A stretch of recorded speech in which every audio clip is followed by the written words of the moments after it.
अम्मा लगवला पिया हो महुआ रे लगवला अम्मा लगवला पिया हो महुआ रे भैया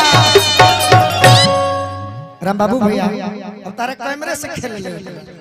पहले हेने भाई लोग हेने जे खड़ा बा ई लोग के पहले तनी बढ़िया से शूटिंग करो एको गो चेहरा ले ली हो बढ़िया से फोटो खींच ले जैसे साफ खींच ले 10 खातिर ठीक तनी अब ताली बजा दो भैया हौसला कि अम्मा लगवला पिया हो महुआ रे लगवला वाह वाह भैया तो अम्मा लगवला पिया हो महुआ रे लगवला अम्मा लगवला पिया हो महुआ रे लगवला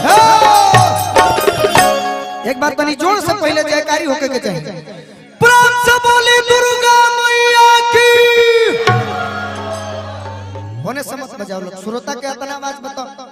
आर्गन के कौन यानी श्रोता के देसी माटी के आवाज ये सब जय जय जहां बोलाई गर्दा कबर जे पूरे यूपी बिहार में तो तनी सबको एक जोर से बोले को बोलो बोलो सच्चा दरबार की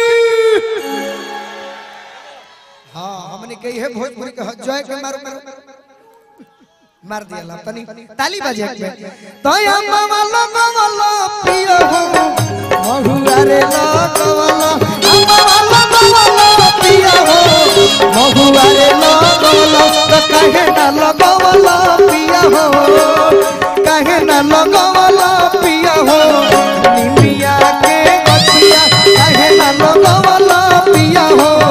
निमिया के अरे अम्मा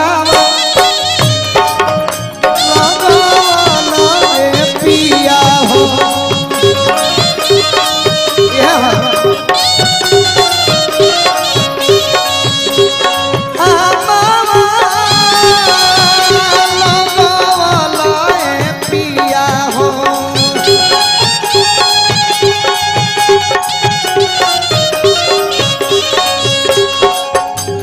अम्मा लगवलो अम्मा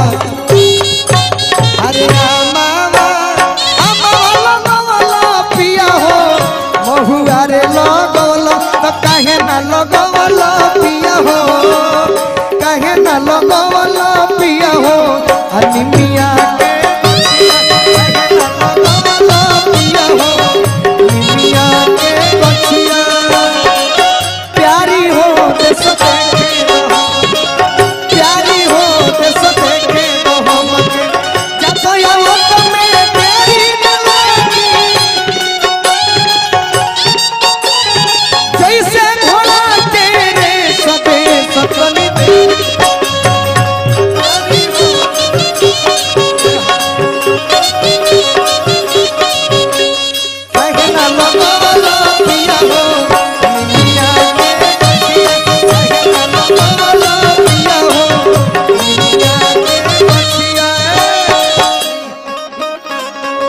निमिये हो घरवा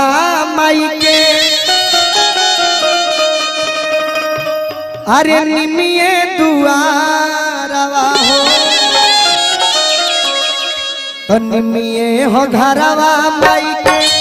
निमिये दुआरवा हो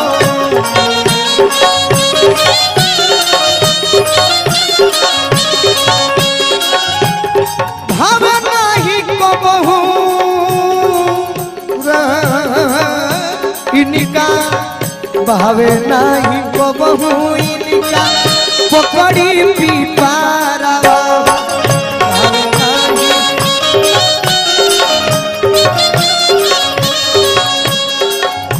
भावे नाही को बहु इनका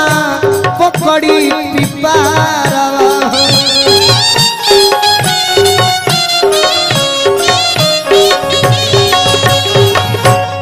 औरत कहतरी कि अनार लगवलो पिया हो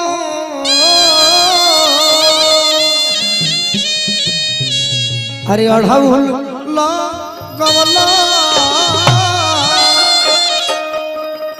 अच्छा रवा सब के आनंद आओ तक एक बार ताली बजा के बताई तो तनी रवा सब तू ही असली माई के भक्त बुझाता अनार लगवला पिया हो अढ़ौल लगवला